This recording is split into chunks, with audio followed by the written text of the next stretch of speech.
I was actually cracking up that like that very first game in the collection, that Barbuda, which is like the most primitive game you can imagine. Like there's no music, virtually no sound effects, like very, very minimal. There's even like, it's like a Metroidvania with like static screens. And when you transition from screen to screen, it even makes like a little like rumbling sound, almost like it's like loading, like it's like zzz, zzz, like it's loading the images. Nice. And that's like one of the few sounds in the game. But anyway, I had posted like some random clip from whatever game and was like, oh, I'm loving the UFO 50 games in the collection. And then one of the developers, that Benjamin from Punk Cake, commented on it. It was like, oh, UFO 50 is just amazing. He's like, my 8-year-old daughter just can't get enough of Barbuda. And I was like, what the fuck? What the hell? Like, your daughter is amazing. I was like, I can't even get into that game. She moved on from Super Algebra into Barbuda. Yeah, that's exactly what I thought. I was like, she has 2 games. Kitty made the game for I'm getting a lot of Super Algebra vibes on this.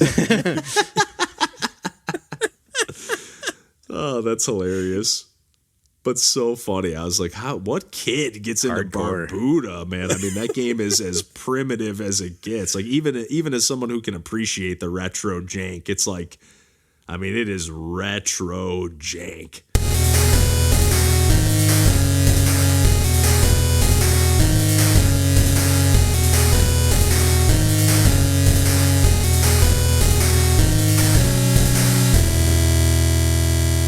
Hey everybody, welcome to Pursuing Pixels. My name is Kevin Portelli, and I'm here tonight with John Hines. Hey there. And Randall Nolery. Hey folks. And we are back as always to talk about some video games. I feel like we say this every time now, but I feel like it's been a little while since we've all sat down since the last session. We've all had some hectic schedules going on these days, but nonetheless been able to squeeze some video gaming in here and there in between. And why don't we kick things over to Randall to get things started off? It seems like you've been putting a decent amount of time into this one here. Hooked Yes. on the old 20 minutes till dawn.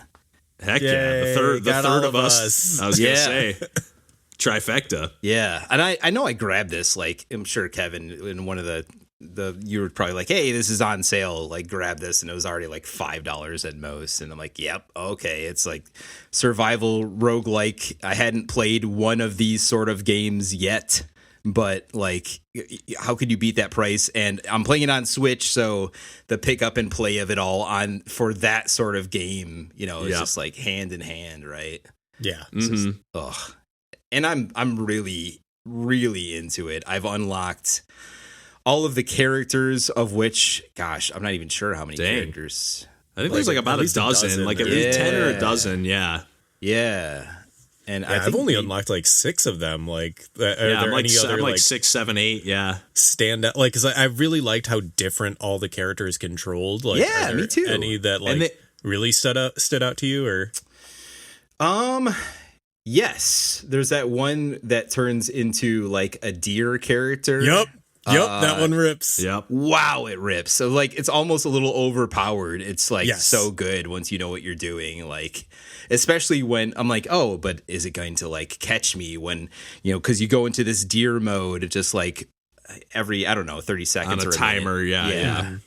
And then like, but when you're a deer, you are invincible and you can just straight up just like run through enemies, not too dissimilar from an East sort of experience. You're just plowing through guys like, and just like smashing them for damage. And I'm like, oh, but what happens like when you lose this and like it blinks and it goes away? Will I immediately like clip into taking damage as my actual character because I flipped back into the character mode? But no, actually it's well developed enough that it just gives you a second of like blip, you turn back into the character, and then it kind of does like a little like push of like your area of effect to keep that from happening and being too cheap that way. So that character stands out to me.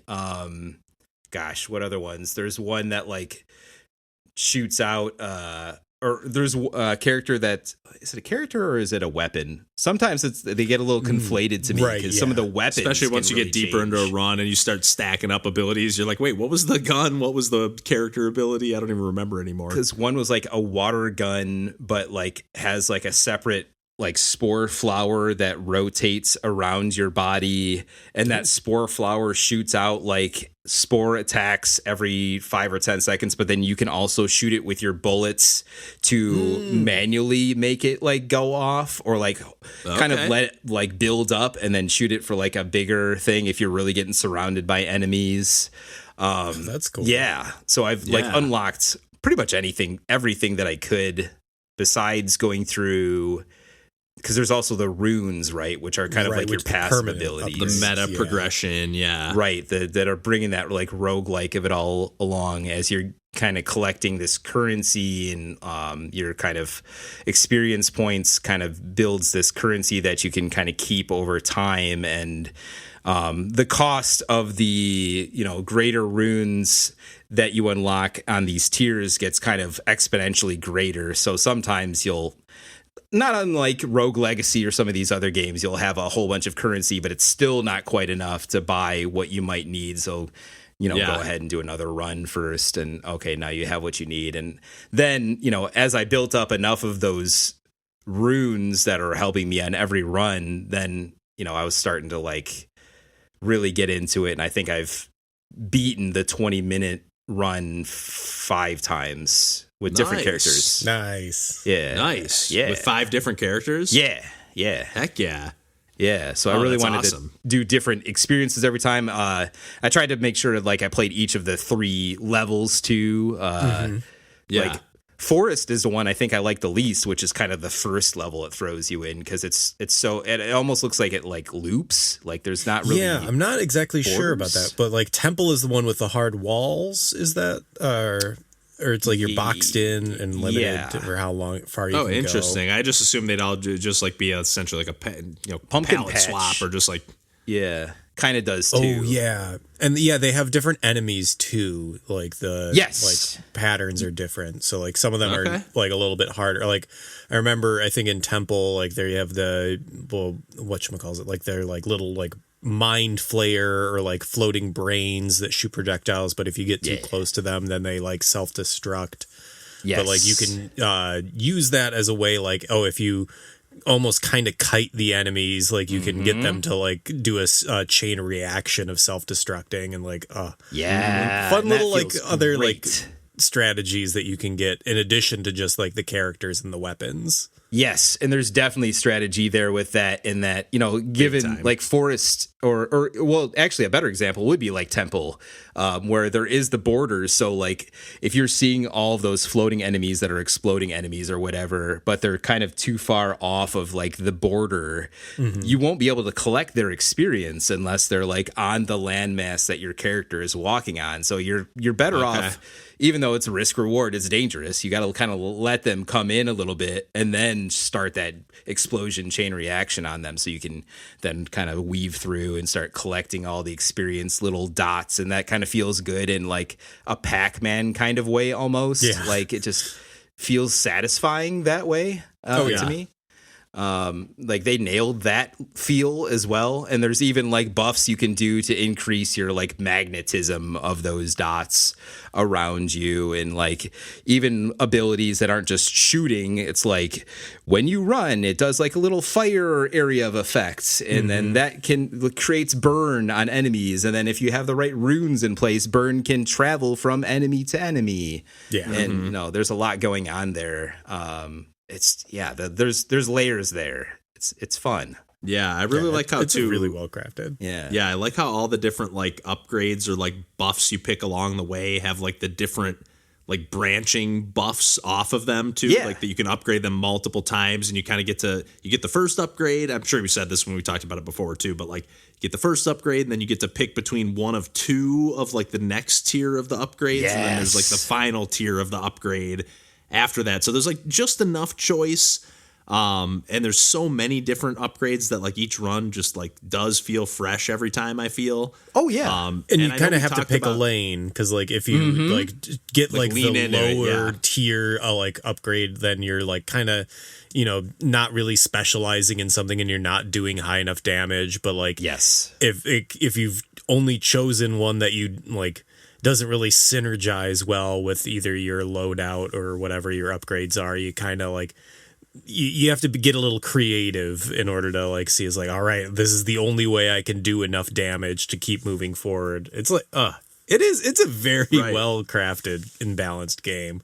It is, and it leans into the roguelike that way with those things. And it is cool, like, because I've been talking a lot about the runes, and that's something that you're upgrading, for passives between runs. But yeah, within runs, then you have these buffs, and you're choosing typically between one of 5, but it's completely random. And then, yeah, you kind of dictates the direction you're going to go in that run by what you're getting, and which is always what I love about any roguelike I've played. I'm thinking about like Dead Cells. I thought kind of did some of that stuff really well, with these buff abilities, and you kind of have to lean into, you kind of got this ability. Oh, here's the next tier of that ability. It popped up again, but sometimes you're making tough choices between, I can get, a heart refill or a heart upgrade, or I could get the next tier of this like attack ability and the risk reward of all of that too. And typically, like always, I lean more into like glass cannon style. Like I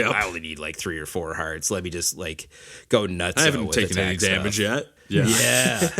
And then and then you get surrounded, and the bullets, I will say, sometimes those enemy bullets, a little tough to see. It is a little bit hectic.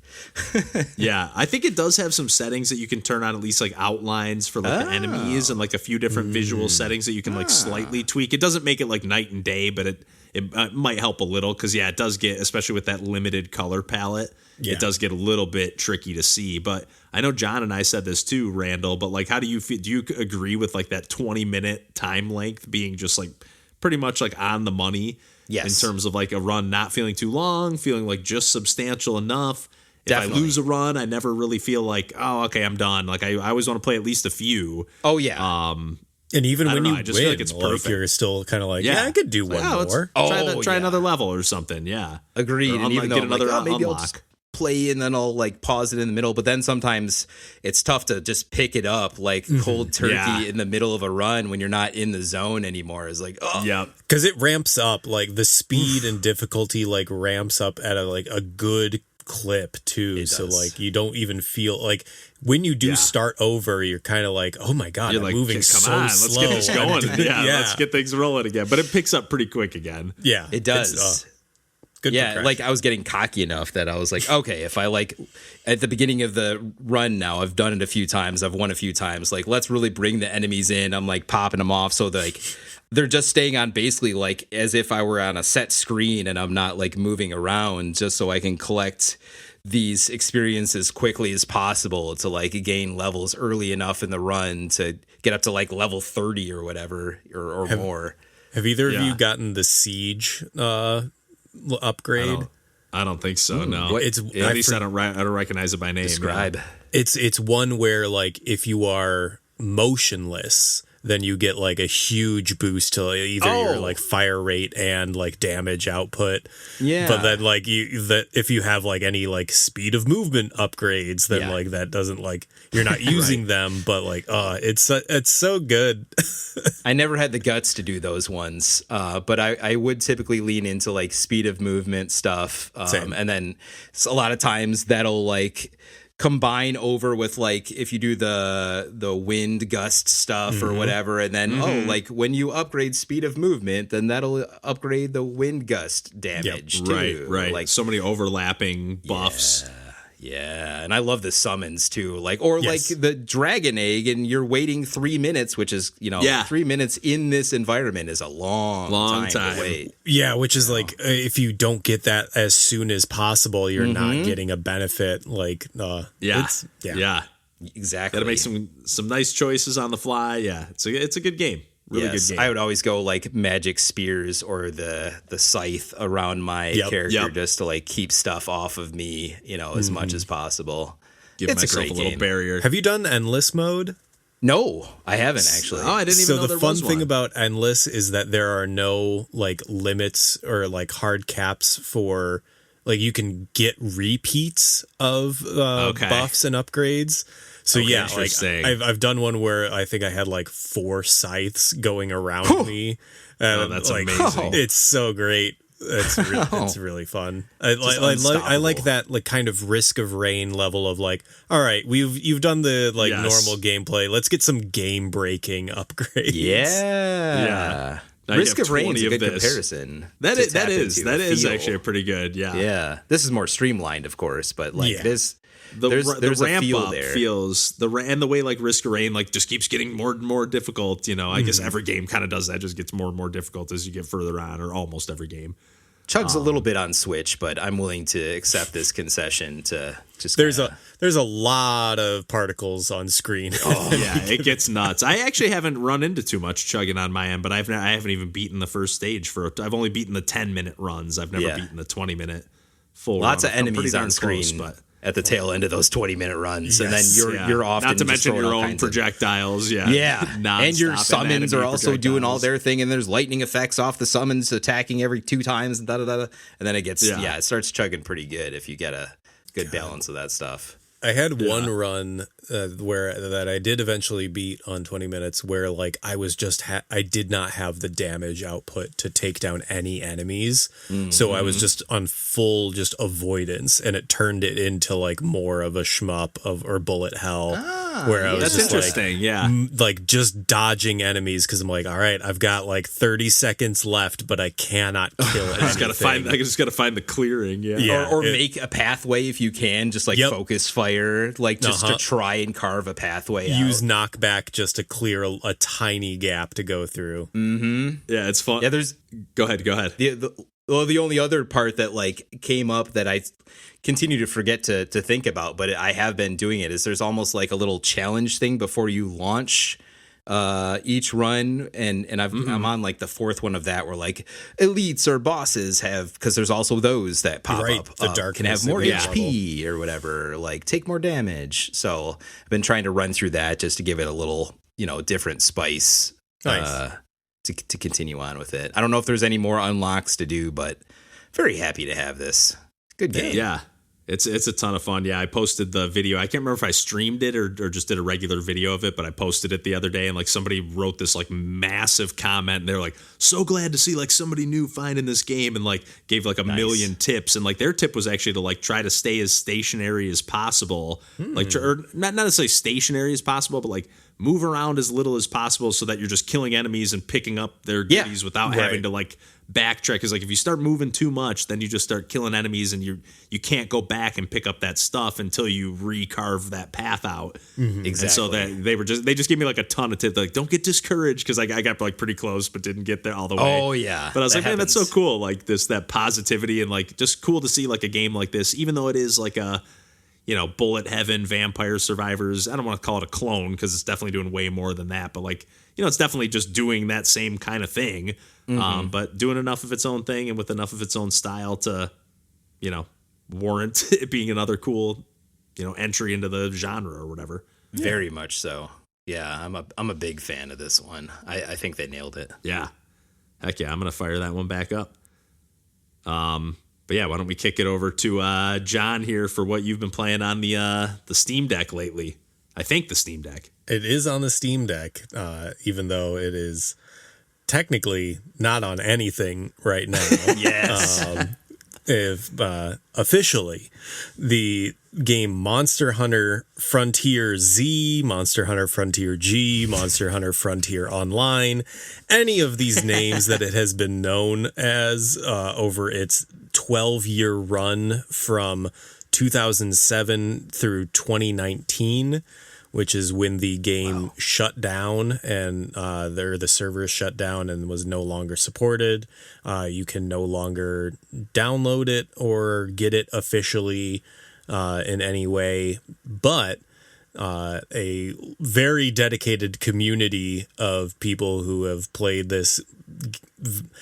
I think it's the only technically MMORPG of the series. It's messy when you try to like define what a genre is in especially within the Monster Hunter, yeah. Right. It's like it was the like live service version of the franchise as opposed to like it's you can play like their World of Warcraft kind of thing. Right. Even though like the gameplay is essentially identical to like every other Monster Hunter game, but like every other Monster Hunter game you could continue playing solo like once the servers are down. Like they've taken down a lot of the 3DS servers over the years and like I think same for the Wii U or Wii versions. Yeah.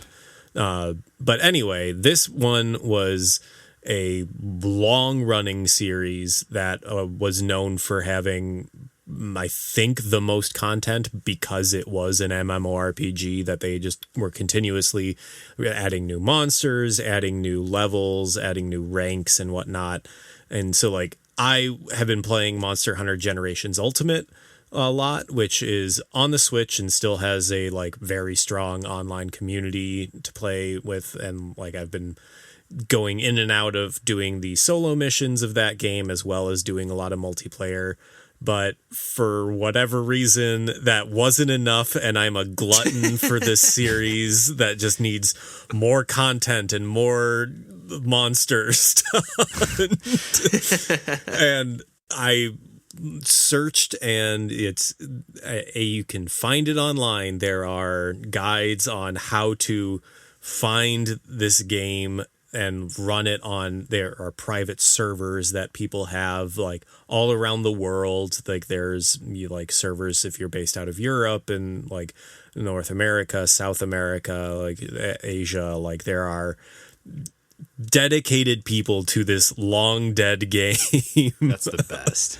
Yeah, you gotta love when there's just that loyal of a fan base. Yeah, and they're constantly releasing patches for the various languages because the version that I've played is like a lot. It's mostly untranslated. Like it has all item descriptions and all quest descriptions, but all like NPC dialogue is untranslated. There are issues with the textures where I only realized as I was playing on a different map from like one of the initial like quest maps. I was like, oh, maybe there is a texture for the like herbs and like ore and bugs that is just not loading, because the fun thing of playing a game in backwards from its most recent entry to its older entries is that you get to see quality of life improvements taken away. Oh yeah.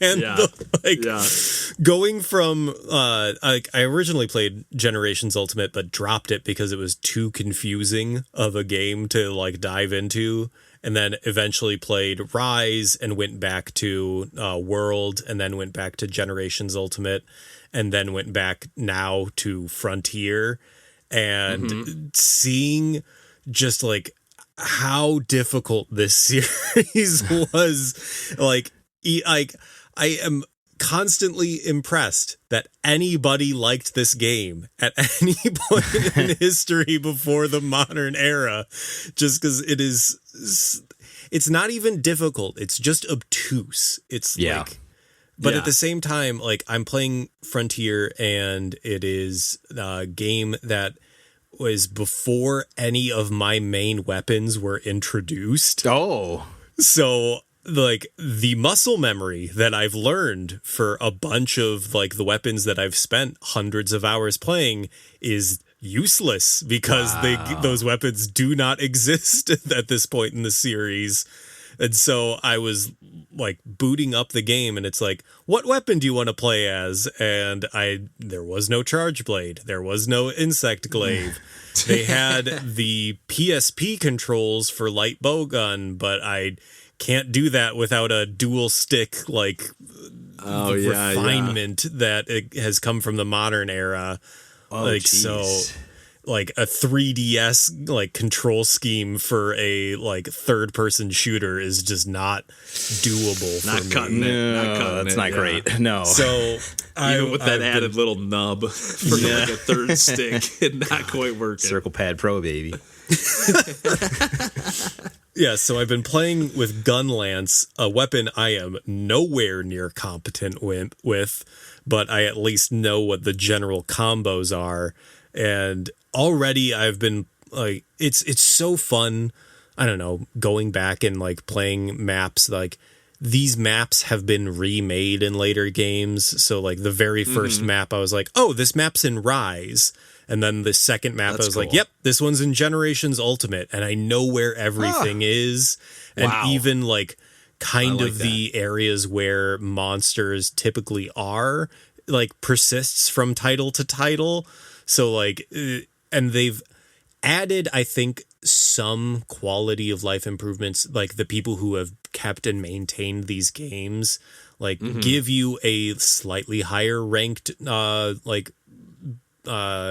default gear when you load the game so that you're, can kind of move through the first couple ranks like without having to like slog through or grind through it and like nice. Yeah.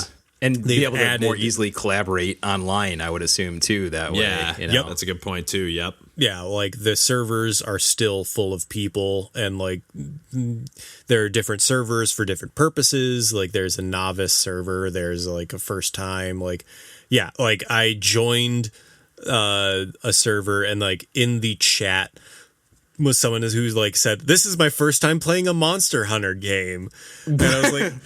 Hell of a way to do it, but how did you end up here? Find yourself here? Exactly. Like there's so many steps to get here. But yeah, it's such a fascinating series, and like I've enjoyed every dive I've done into it, even if like there's a lot of homework that you kind of need to do, and I jumped into this call late because I was doing a lot of inventory management and lost track of time, where I was just like, oh yeah, I gotta, I need to expand my inventory because you start off without enough inventory slots. Like, oh my God, this series is so micromanagey and not for everyone, but for a very specific type of person, these earlier titles scratch an itch. Checks off those boxes. Yeah, it's kind of bizarre because this is like Japan only, but it's Wii U Vita type of era. Like I know that there's like, would this have been? This would have been around like Monster Hunter 3 or Ultimate version maybe. Like that's. Like but this was Japan only. Like it was a 12-year long thing, so it like spanned so many different titles and so many different. It was originally released on Windows, and then after 3 years came out on 360, and then they released another version like 360 only in Japan. Yes, that's weird. I'm pretty sure this was like a in Japan. killer app in Japan because people like Xbox was a notoriously unpopular system in Japan. Yeah, that was always the thing. It's like they can't compete because they can't sell consoles in Japan. They have Blue Dragon. Then they released a Monster Hunter game. That's what they did. They were like, "Hey, Capcom, how about a console exclusive? Like, hey. What can we do here? We're seeing those people are buying PSPs just to play Monster Hunter. Like, we got to get in on that." But like they were big the time. G version, which was released with like some of the version, like it was a expansion pack, but also a like version that you could purchase on PlayStation 3, Wii U, and Vita. Like came out in 2013. Like already, like almost 6 years into the life of the game, which is wild. And Wii U had an MMO RPG kind of sort of effectively, which is also kind of weird to think about. Yeah. Like God, seriously. Yeah, was internet still free on the Wii U? I believe so, because I think Switch is the first time Nintendo you had to pay has for charged for like playing online. Yeah. Wow. Yeah. That's that's wild. Yep. No barrier to online gaming back then, baby. Yeah, I can, but I will say I do not recommend Frontier as an entry point into the Monster Hunter franchise. Their World and Rise are so much more quote unquote accessible, but they are still very involved and like require a lot of like learning the systems of it. But if those systems like feel rewarding to you, this franchise has so many entries in the back catalog that will just endlessly entertain you. And sometimes it is fun to like explore like the history of a game, you know, even if you're going back and playing like, yeah, this one's not as good as the other ones, but like it's cool to see like how they got to where they are now. I do not see myself playing this one through end game, but like at the same time, I've played it for maybe 12 missions total, and like I've seen 3 monsters that aren't in any title since. Oh, nice. And like already cool. I'm like, I want to see these in another one. They need to bring this guy back that I've just seen for the very first time. Maybe Wilds, huh? Maybe Wilds. Yeah. Oh man, people are so pumped that Jan Kut-Ku is coming back. Like, that's awesome. Oh man, well if you're good there, John, perfect transition. Speaking of games that I'm just never gonna see all the way through to fruition, it's come up a couple times. I wanted to squeeze it in there because I was a little bit, I guess, proud of myself for getting to my resolution game before like the last episode of the year. Nice job. So I actually started this one. I think we've been kind of tabling it for a couple months. Return of the Obra Dinn, because we have all been. It's a game that like we've all wanted to play, but it's also one of those games that's like, I know I need to like dedicate like not only the time to playing this game, but like the mental energy to playing this game, like the headspace to playing this game.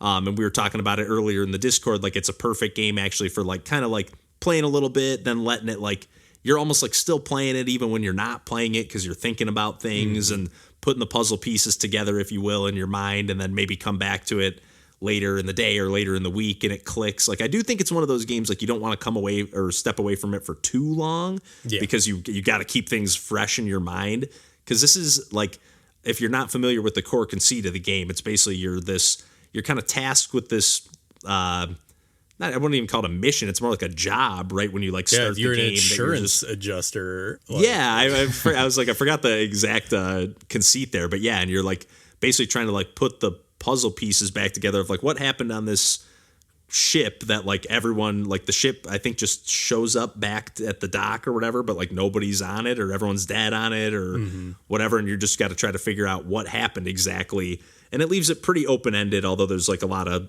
backstory that you're putting together as you go. And you're kind of like, it's a first-person perspective presentation, but it's got this really awesome, like that's the main thing that's kind of compelled me to really want to check this game out, other than it just seems like extremely ambitious and like what it's trying to do. But just I love like that like dithered, like 1-bit, like almost like pixel art style, but it's in 3D.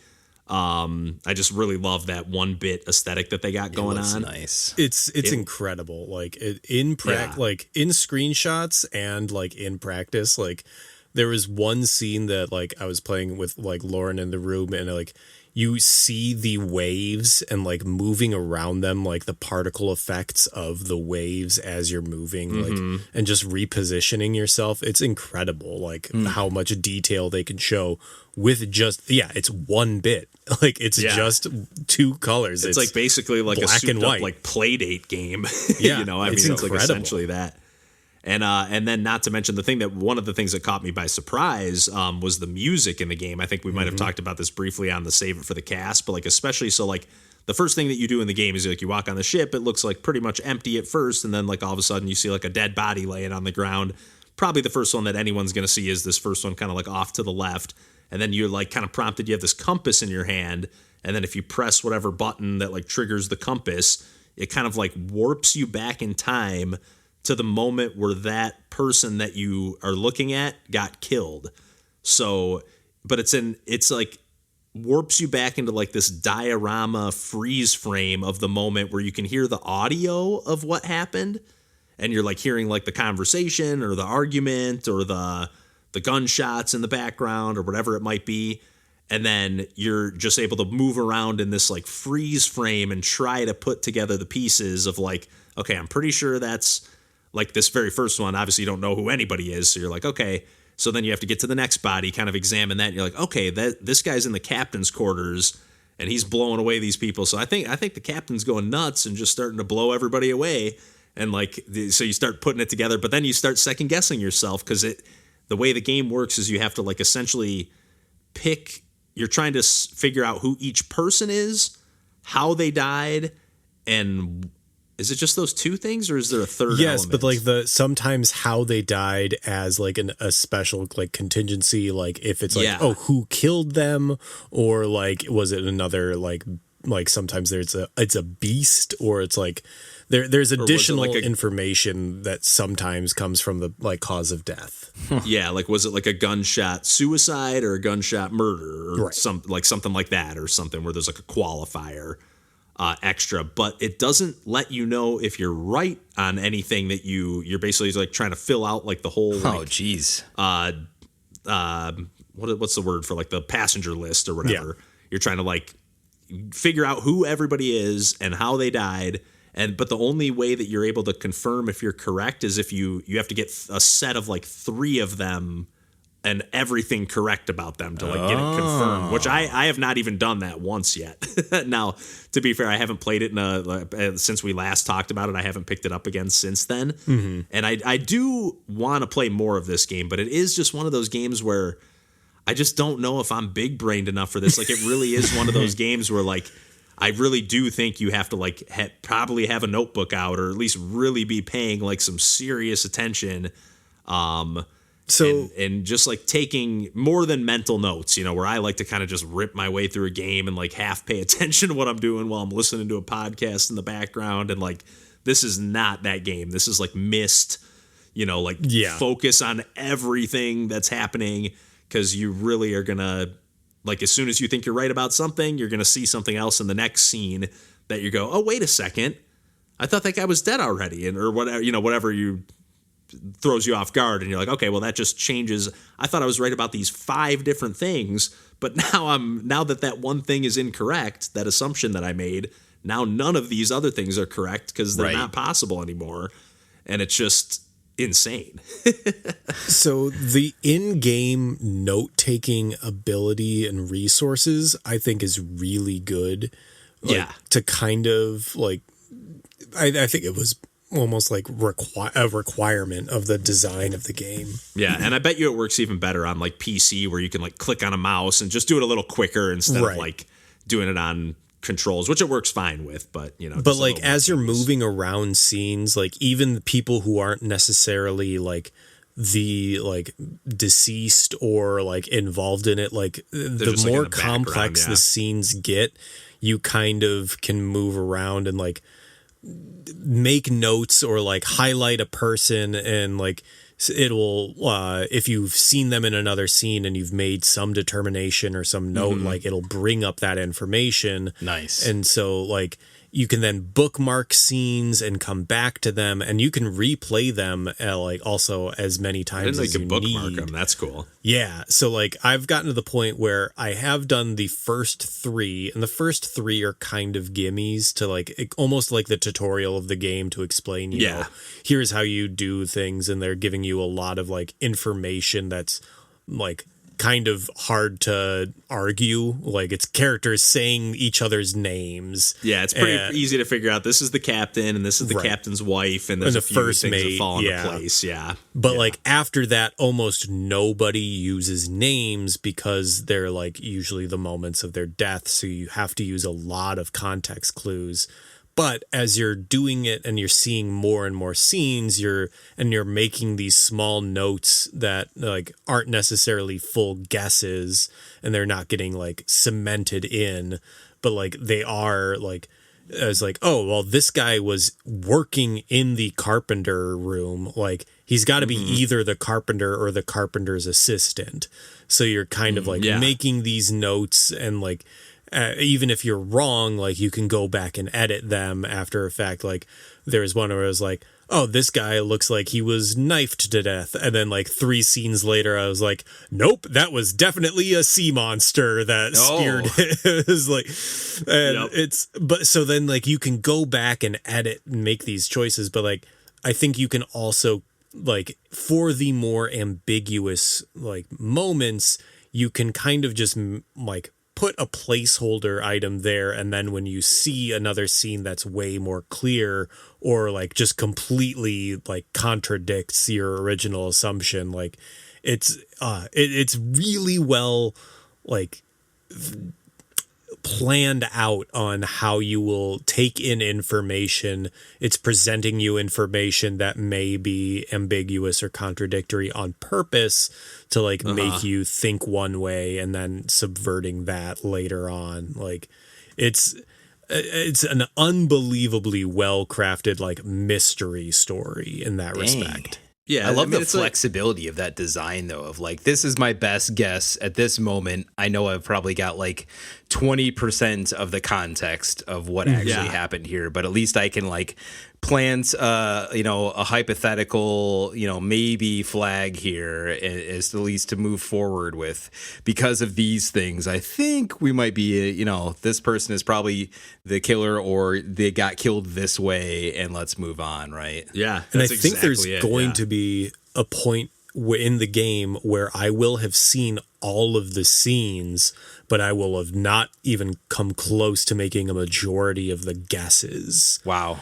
And I think I think a good portion of the gameplay is going to be me rewatching scenes as I slowly chip away, is like, okay, well, now I know who this person is, or they've made some oblique reference in this scene to another character. And like, after like going back and rewatching these scenes or rewatching like these contexts and like poking around a little bit further in them and seeing is like, wait a minute, this character's in the background here. What the hell are they doing here? And like, does that mean anything, or is it just that they were just there? Yeah, like, exactly. It's great at having a lot of extraneous information, or like, I don't know, it's all fictional, so like realism is subjective, but like it is kind of realistic, is like, yeah, this character would be here at this moment of time and they're not necessarily involved or even aware of what's happening in another section of the ship. That's so cool. Yeah. And they do a pretty good job too of like, as open-ended as it kind of is, they like when you get into like these little vignettes or dioramas, like and you time travel back to like the moment of death, like it kind of like walls things off, like you're only able to explore a certain chunk of the ship, and you're kind of it's weird, you're like on a time limit and then it like ends, but then it like goes back to it and you just like keep exploring as much as you want, it seems. I haven't fully been able to figure out why it does that, or if it's just some kind of pacing thing, but I think it just like kind of makes it so that you don't just get stuck there. Or you're not just sitting there like wandering around like, what am I supposed to be looking at? Right. There's usually not like an exit to a scene, so it just kind of like boots you out of the scene after a little bit. And there's usually, especially at the beginning, like you can inspect every like character and every like death or whatever like pretty quickly. Pretty quick. It's only in like the later scenes where it's like, okay, I didn't even get to half the people. Like there's like more than a dozen people on this staircase, and like, oh my God, this is getting intense. That's when I started like getting like, okay, I don't know if I'm in the headspace to play this, and like I said, I don't know if I really even truly ever will be. But it is like one of those games where like Randall's got that physical copy, and I'm like, it would be a game even still, knowing that I might even never play it again for all I know, but like even though I want to, but like it is a game I would want to have in my collection. It's just such like a work of art. Yes. And like such super unique. Yeah, like in every way, like not only the presentation, but the style of game and like how ambitious it is. It's just one of those things that you're just like, I want to like support this existing. Yeah. Even if it isn't, checking off all the boxes for me. I am still glad I've started up, and I do, like I said, I do want to play more. I really know I'm not going to finish it. And sometimes that is like enough makes it tougher to keep wanting to chip away at it when I'm like, okay, I know I'm never going to beat it and know how it ends. So yeah, which is 100%. Fair. Yeah. But I'm glad I made it my resolution game, because honestly, if I didn't, I probably would just never have booted it up and just been like, here's a game just sitting on my Switch for no reason. So, yeah. And it looks great on Switch, I'll say, too. Were you playing it on Steam Deck, John, or Switch as well? I think I'm playing it on Steam Deck. Nice. Okay, nice. Do you plan on seeing it through to the end? I don't know. I mean, I plan on seeing at least all the scenes through to the end, or at least what is like available. Like, who knows if who knows if I know who everybody is? Yeah, I've figured out who the Danish person is and who the Austrian person is, and then I was like, well, I don't know where the Formosan people are. Like, yeah, there's a lot of information there to. There's a lot through. Going on. Yeah, jeez, it's cool. Definitely a cool game. Very, very much one of a kind. Mm-hmm. But yeah, I'll be curious if you ever crack open that physical, what you think of this one as well, Randall. But one day. Yeah. But anything else before we wrap it up for the evening here, guys? No, sir. Not a more. Perfect. All right. Well, yeah, as always, you can find us on the internet at pursuingpixels.com and virtually anywhere else on the internet. And otherwise, we'll catch you next week. And until then, take care. Bye. Bye-bye. Do the math. I think that was the Atari Jaguar slogan. Really? Yeah. Because it has polygons? It was 64-bit, except it was 232-bit chips, actually. So right. It's kind of bullshit. Do the math. You literally did have to do math because that was incorrect. Yeah, it was not one chip. This is not 32 squared. This is just 32 plus 32. This is not Knuckles Chaotix. Welcome to the 32X world. It is not, no. No, if anything, it's just complicated hardware. Congratulations, developers. Have fun. Yeah. Speaking of Knuckles, just randomly, the two running backs on the Lions, like our two main running backs, David Montgomery and Jahmyr Gibbs, they just, for whatever reason, they were just like, we want everyone to refer to us as Sonic and Knuckles. Oh, nice. Definitely appreciate that. Love how cheesy they are. It's like saw like the movie with their kids or something, and we're like, you know what? Those guys are awesome. Sonic's pretty fast. Like, why don't we? He's pretty fast. Call me Sonic and Knuckles.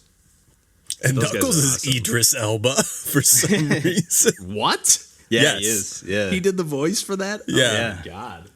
Yeah, I was like, man, whoever got Knuckles got the as opposed to whoever's Ben Schwartz. Yeah, talking about total different. Oh, that's hilarious.